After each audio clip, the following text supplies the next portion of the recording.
And welcome back to part 5, 4, 3, something. 5. This actually may be uploaded before all of the rest of our videos, so what I just said may be actually moved. Of course, I'm Patrick Young.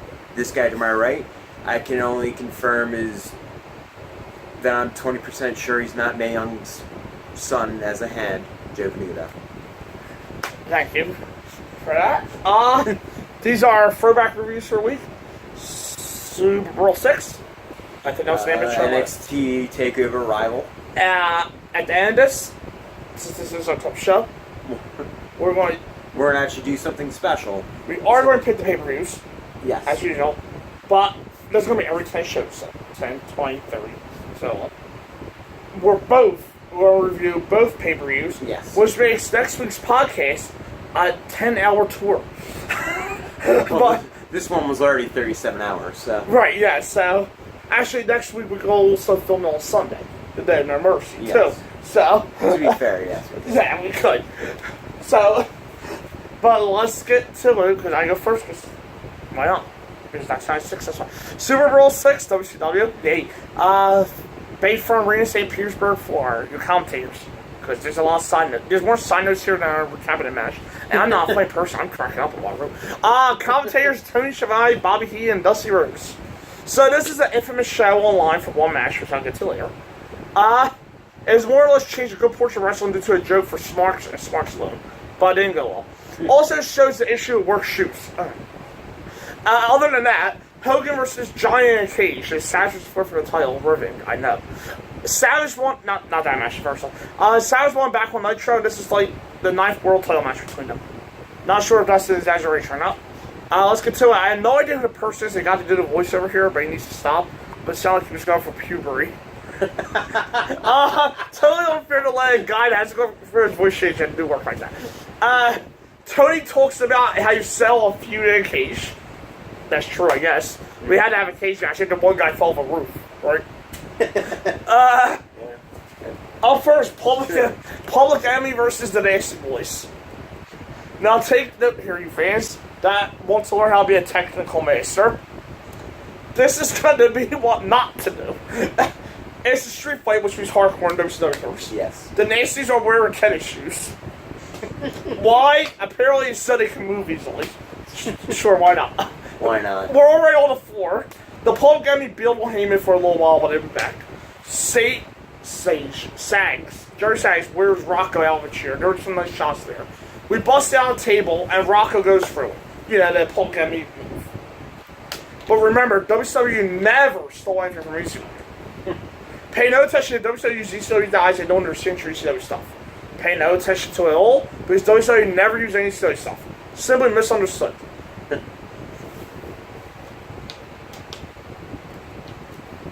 Bobby tries to figure out what's going on. As a promoter said to you many moons ago, Bobby, use your brain. And just don't even try to figure it out. Dusty isn't someone you want to try to understand. Dusty isn't someone that you want to try to understand or want to understand for that matter. My usual commentary. God rest your soul, Dusty. There's only one referee here, of course, it's just a yacht, because if you're fighting all over the ring. Yes. So whatever. Grunge. Johnny Grunge throws soda in Brian Allen's eyes. Dusty says it was acid. Okay, then. Well, I guess it sort of is. Acid, yeah. There is acid and soda. So. We go to a split screen. So this can't be a good thing. They're all spent now, so it slows way down. Fans kind of care, but not really. Rock misses a dive from the stands and crashes through a table. Knobs pins him. This was just idiotic. On replay, we see Rock is suplex through the table. The problem is the table doesn't break. When he lands on a nice shot, protect yourself there, guys. D-. Just a brawl here, but nothing noted there at all. It just was very good at all. Even for a big sloppy brawl. I had no idea what the point of this was, but it didn't work well at all. Just boring. I think I've had that well enough, because I didn't really tell you exactly stuff that happened in the match. Tony reads a promo in Spanish. Okay. Zach in the face. He reads over the teleprompter, but whatever. Gene meshes down on the hotline. There's a rumor of 2 WWF guys jumping here in a few months. Any guesses who those two will become? going to say Shawn Michaels and The Undertaker. No, that's what's coming. That's just got a hole. I know. I'm surprised you didn't know that. Up next, the TV title match: Johnny B. Bader versus Diamond Dallas Page.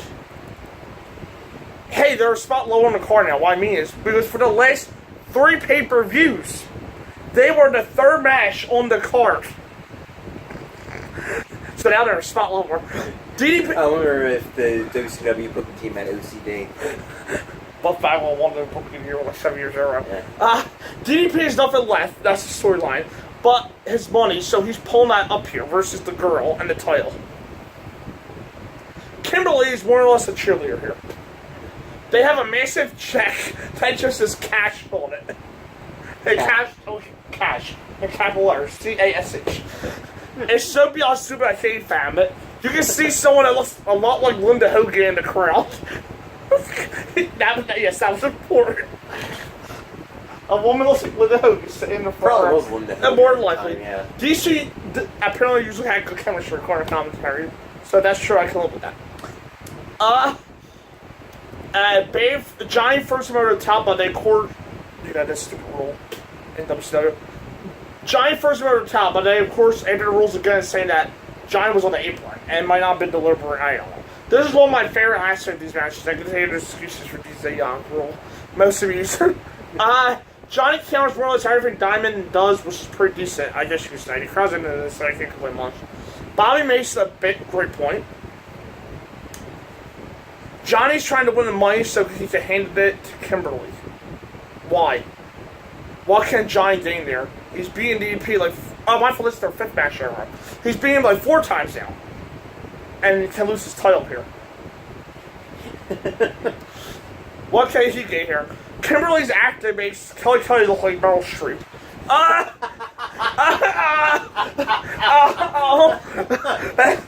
Kimberly was terrible here, by the way. I actually put Stephanie in my review because sometimes Stephanie could overact, but she's not actually a bad actress. No. I was just using a better name, but I just changed on the spot to Kelly. Yeah. She makes Kelly look like Meryl Streep. Diamond Dallas Page is in control, but he does nothing but showboat and he's a big move. Even he and Bobby's yelling him out. He hits the tornado DT and literally walks around yelling at the fans in Kimberly 40 seconds. Johnny doesn't move at all at the whole time. DDP isn't very good at this point. Like, at all. He's just as very good at all. It's kind of pitiful, but he gets a lot better. Not sure why, but I just came up like that. They cut away from the match to show Pedro Morales in the crowd. Wow. Wow. Pay no attention to the 2 count. Because there was a 2 count happen while the camera's focused on Pedro Morales. And the crowd was cheering while and they just kept the camera focused on Pedro. It's Pedro Morales. I'm sure about nothing at all. We're about 10 minutes into this. Fuck the drama in the ring. We're about 10 minutes into this, and Bobby says Johnny has been worn down these past 20 minutes. It's only been going about 10. But I don't yell at Bobby for not being over there in WCW. Yeah. But for him to be down for 20 minutes, like I did right, did he get beat up by a bus full of nuns before the match? Did a wild moose stop him from not paying up money that he borrowed? Why was he down for 20 minutes? Top rope sunset flip gets 2. A pretty big Batista bomb from DDP gets 2. They trade sleepers. I was a bit bored, but the match was actually very good. And then Johnny has a tombstone will finish for the pin. Points for them were used as something other than their finisher to end the match. Yeah. There was supposed to be one more match uncensored, but Johnny left to become Mark Mero like a little coward. At least that's what they called him after it. Johnny would then drop the television told the blooper before he went. Although the match itself wasn't actually bad. A- I hate the match. It wasn't bad. It was very good, the match itself. But apparently, I was tired of seeing these 2 fight, even though I only seen this match. And that was like 4 straight paper. That's unique quality. But they hammer on the point. DDP can't beat Johnny B. Bay. He lost like 4 times in a row. Do you need to tell us that? Fast times. It was competitive, but there was no way Paige was winning. Everyone knew it. This is the only match that gets above a D, I think. This is the only other match. There's one other match. There might be a C. 2.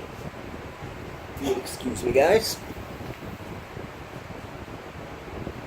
You can keep on going. Harlem Heat told us about their title matches against Sting and Luger, who beat them for the titles recently. Booker was clearly better than Stevie back down on like souls. Apparently, the winner of the next match is to fight the Road Warriors later in the night for the tag titles. They are the tag champs. Yes. The Road Warriors are the one contenders. You get one. Okay, at least that makes sense. I don't know. Those two tag titles: Sting and Lex Luger versus Harlem Heat. Apparently, the Road Warriors are guaranteeing the champions retain. So that's Sting and Luger. I wonder who is winning there. Luger pulls an Eric Young and gets scared by the pyro. That's rather amusing because I'd never seen Luger get scared by his own pyro, but okay. Sting, That big guy. was Sting ever not a champion, by the way? He was one of the only guys that wasn't crushed by Hogan, which was nice as I was and still am a Sting fan. Tony and Bobby get into a debate about wrestlers or roller coasters. So just go. Yes. Sting and Booker start us off. That's a plus. And also, it's nice to see a career tag team like Luger and Sting. They feud at times, but they at least team together on all for years. The main thing here is Sting is pure face and Luger's about half heel at least. They don't get along, but they're really good partners. Actually, they're not getting along partners at Sharks. They get along, but Sting really doesn't like Luger's tactics. Alright. And now we talk about the double main event. For no apparent reason. If WCW announcers stay on topic for more than 8 seconds at a time, I'll be stunned. Did Luger ever hit that big elbow, by the way, that he would use when he ran and hit that elbow? I don't think he did. Apparently, no one comes to WCW shows, and apparently no one comes to WCW shows, and there is no TV. Because according to Tony, he says, the only way to watch WCW, not WCW pay-per-views, just WCW, is on pay-per-view. Got it? So every time you watch WCW, you gotta pay them $30. That's what I mean, no one watched Nitro, Tony. Luger gets a clothesline to the chest. That looked weird. Stevie messes up a powerbomb. That was awful looking. Stevie proceeds to hold Luger's neck with no visible pressure. What? That was just odd looking. And he lets, and then while he's doing this, they decide they don't even show the ring. They just start panning around the arena and start showing the crowd. Wow. Why not, right? Booker is dying, and it's continues to bore the heck out of the crowd while he's in control of Luger. Sting gets the tag, and the referee doesn't see it. Sting comes in anyway. I love face tactics like that. And here are the Road Warriors to hit Stevie in the ribs with something metal. No, literally, that's what they called it, something metal. I didn't know what it was, it was just metal. And then Luger falls on top of her pin, at least it's over. D. This is just boring. It's not bad at all, I guess, but it just was interesting. Should we know that Sting didn't see Animal hit him in the ribs? This was just boring, and while the wrestle's okay, I just wanted it to end in the second half. Gene asked Luger about the ending, but Luger cussed him off. Sting still doesn't know about it, I don't think.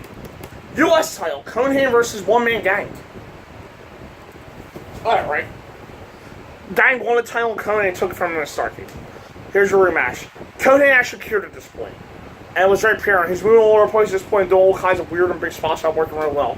To be fair though, I could give One Man Gang a run for his money, I think, in the ring. Conan runs around, beats up Akeem the African Dream. Right.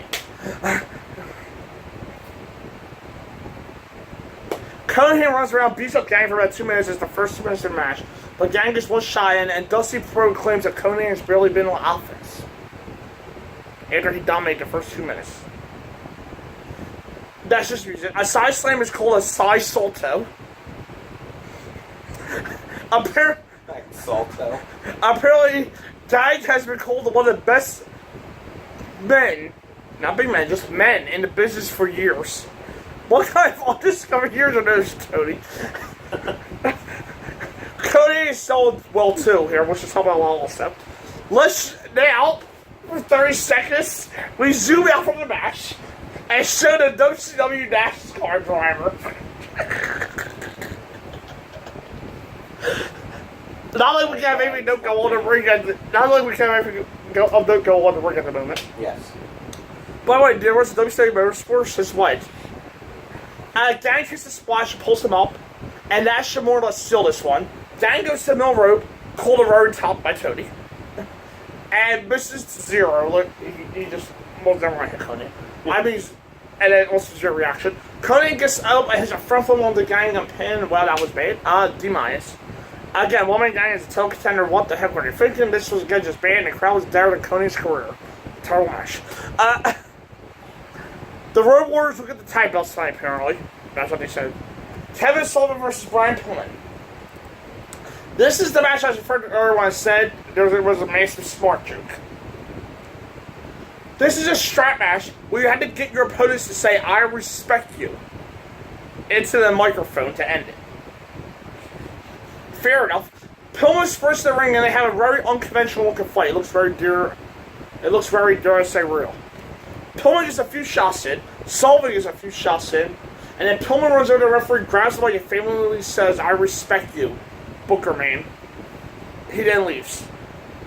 They never even got the strap unraveled to put it on the wrist. Anderson around for a bit. Here's Arn Anderson for an impromptu match. NA. This might broke 45 seconds. Explanation coming in a minute. Kevin Sullivan versus Arn Anderson.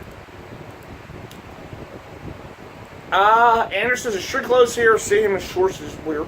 And we're getting a match apparently. The Horsemen have a few dozen do in case you were looking for why Anderson had to do with this.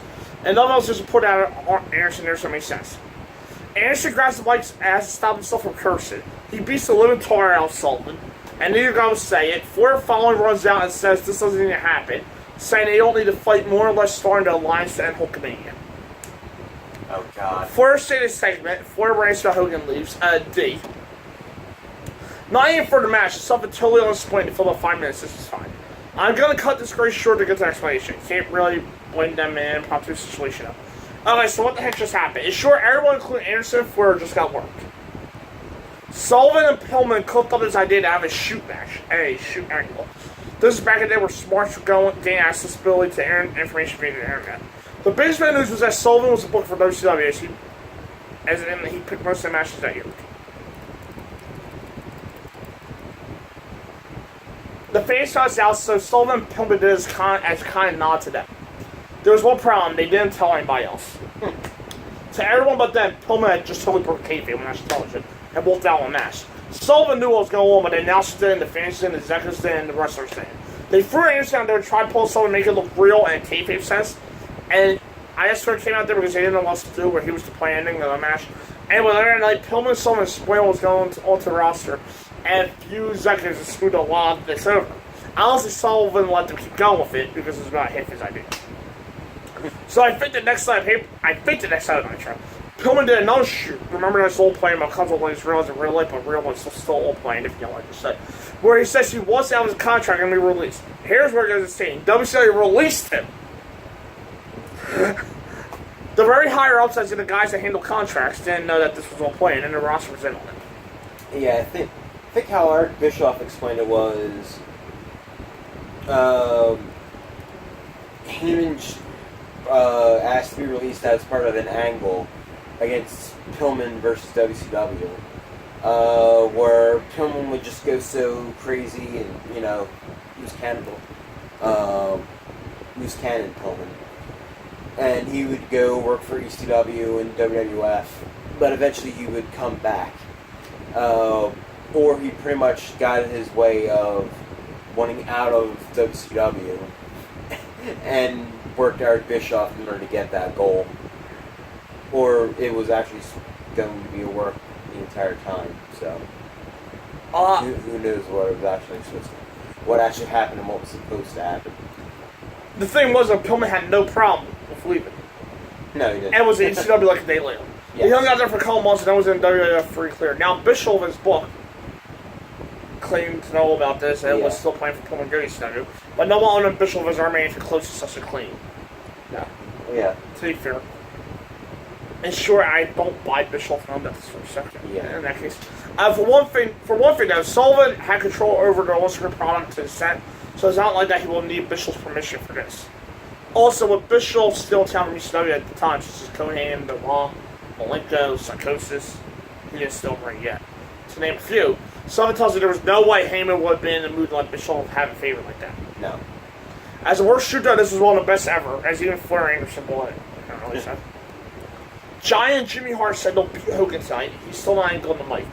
Big show. Big trying here. Tag titles. Road Warriors versus Sting Lex. There's a very nice little face heel thing. As Sting slots hands while Luger, who's behind, does it. Nicely done. That's what I could say about this match. That was good. It was Sting and Luger's entrance. Luger tries to leave, but Sting tosses to him and gets him to come back. That's where we start talking about that. And now we do that again. Seriously, we're just waiting around here. Bobby Hee gets a good line in this by saying the Road Warriors were at a restaurant today and 4 people hung their coats on their spikes. Dusty calls them the Legion of Doom. I think as we said before, but I'm not sure. Yeah. Hey, Sting is in. Luger's down so much. Luger runs again. This is very annoying at this point. He has been in a ring yet and was introduced like 3 minutes ago. Ladies, Sting can do a dance at this point, and will be more entertaining here at this point. 4 minutes here, and Luke. Nice little routine. Yeah, and Luke is fouled on the apron. I was looking forward to Sting dancing. That's how I thought though. Now think about it. Yes. Sting takes a drop kick and sells it as if he got shot. This is a bizarre match. The Road Warriors are wrestling them. Not rolling, they're wrestling them. This is where stuff. Luger comes in, not a lot changes first. The challengers are mad at him over some undisclosed thing done on Nitro. That's what they explained. Apparently Luger screwed them over something on their man bout. Yeah, they're using arm bars. Why does this seem so idiotic to me? Sting is the top of a splash that misses. That looked awesome though. Sting might be one of the most complete wrestlers ever. Is there a point to this anywhere in the near future? I highly doubt.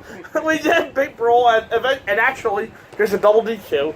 This is the closest we get to a showdown here. I Sting and Booker were teaming up about uncensored to fix up my camera.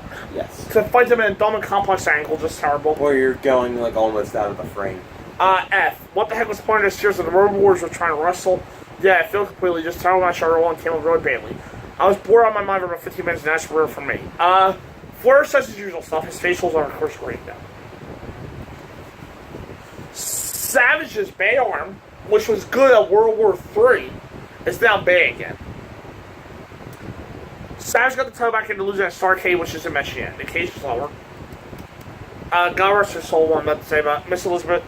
Liz looked gorgeous in this tight blue dress that she was wearing. But she was very gorgeous, Miss Elizabeth. Yeah, she was. She's interrupted by Savage, who looked especially awesome in his gear for no apparent reason. He naturally told about Hogan before doing his regular promo.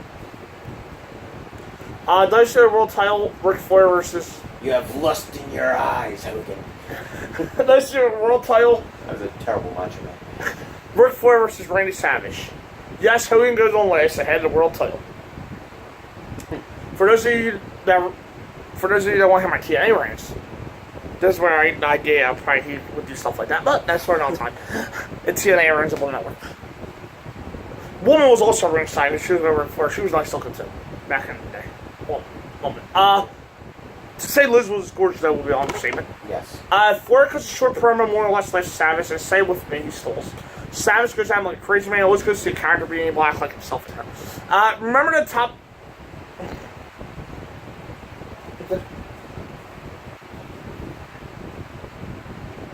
They said there was supposed to be a top city cage. Oh, God. Not a top cage, just a top. Yeah, just like a top, just a roof, like a Hell in a Cell. Right, well... Except just around the... Apparently, according to them, since the top is invisible... Oh, you could just see the cage part. It's a fence smash.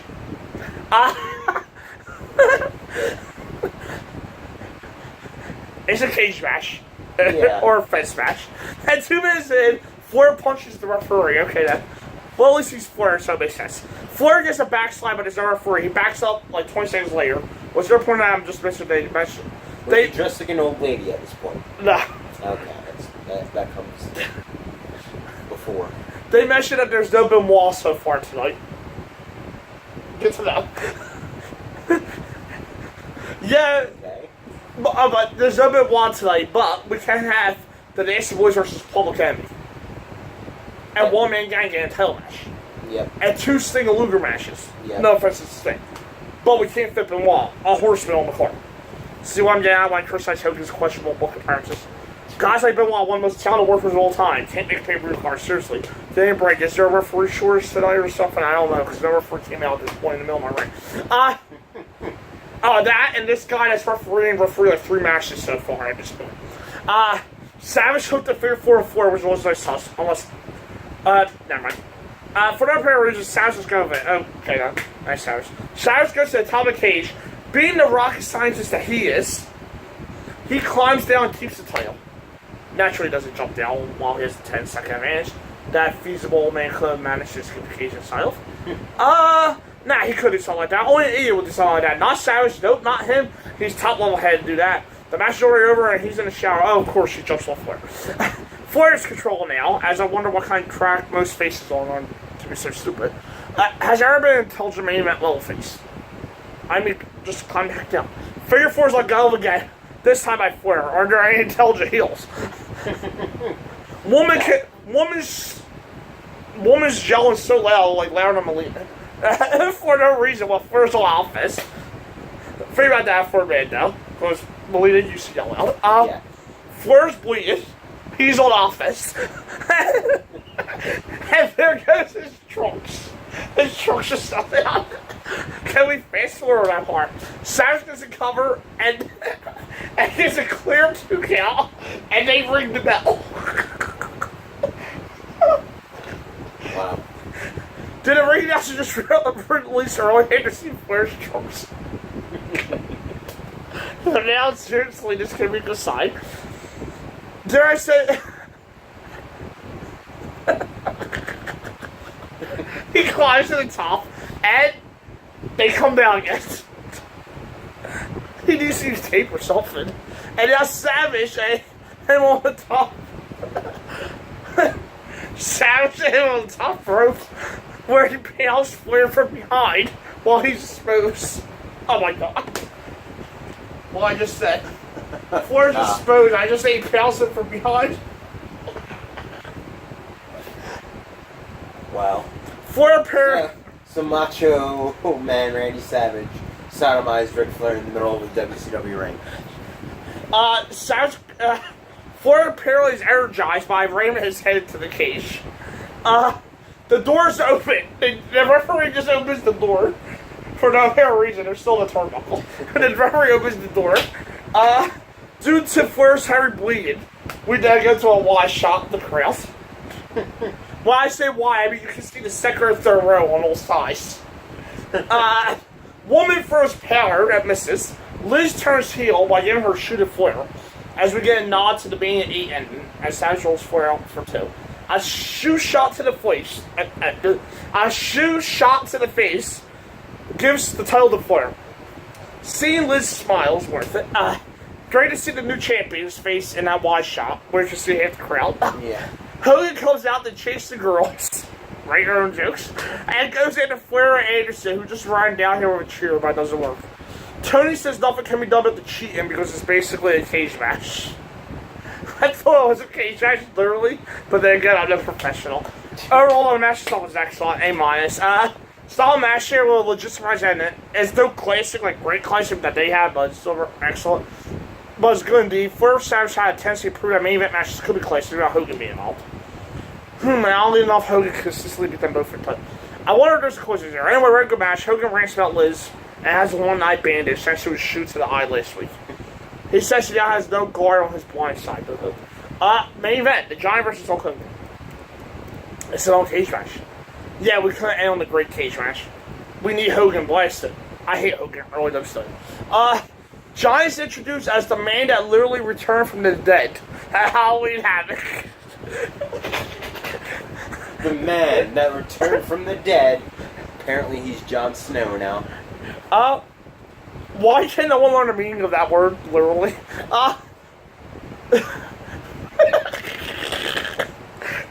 On commentary, I think it was Tony or Dusty, they called Jimmy Hart a dapper gentleman. What the hell?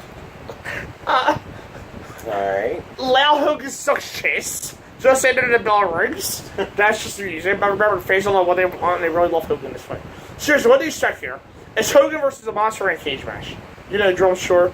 Dusty says Hogan doesn't fight for money or anything like that. Wow. Giant stomps on his fingers. That must have made rubbing lotion. That must have made rubbing lotion his 9-year-old door difficult. Giant stomp on his fingers. Okay, yeah. Alright, that was a poor choice of words. I actually do love Hogan, but in WCW, it's just complete politics. Giant pulls Hogan to his knees. And Tony Kraz sat to the face and Hulk comedian. I don't know that means. I will say taking a shot every time an announcer suck up to Hogan is a great drinking game, but in reality it's a recipe for suicide. Yeah, you're bound to get some sort of liver disease, yeah. Overdosing. The announcers point out that the AOC not going for Hogan's eye when there's a huge bandage on it. Actually, could argue that going for the eye would be smart because it would blind him completely. But you get the idea. Now he's going for the eye. There we are. It might not be a good idea to just having Hogan fight blind. It might give him an idea to throw a fireball at someone, so they'll make a big comeback while blind. I think you'll know what I'm referring to there. With Hogan and Fire. Mm-hmm. Sadly, that happened against Warrior 98. Naturally, it didn't work. That Hogan lost his eyebrows in front of the fireball. Yes. That might be the worst match ever. Sweet goodness, the session work. The actual match. No use of KJ either. Say it would be perfect time on that. Because they did use the case. Now, let's say a beer hug. Bobby thinks you won't want to lose your sight. Okay. The fans are seemingly bored here. They still love Hogan, though. Oh, I know, they're holding their breath in fear for the hero, right? The chokeslam is called a chokehold, sure. And remember, Survivor knows all kinds of dives and punches and Starcade, apparently. But with Hogan, he doesn't know when you choke him and slam him at the same time as a chokeslam. Sure, why not? Oh, now it's a chokeslam. Tony makes... Mike Tenay to call the moves, apparently. Right. Tony makes me cringe by saying Hogan came back from the chokeslam like Johnny came back from falling off the roof of Cobo Hole.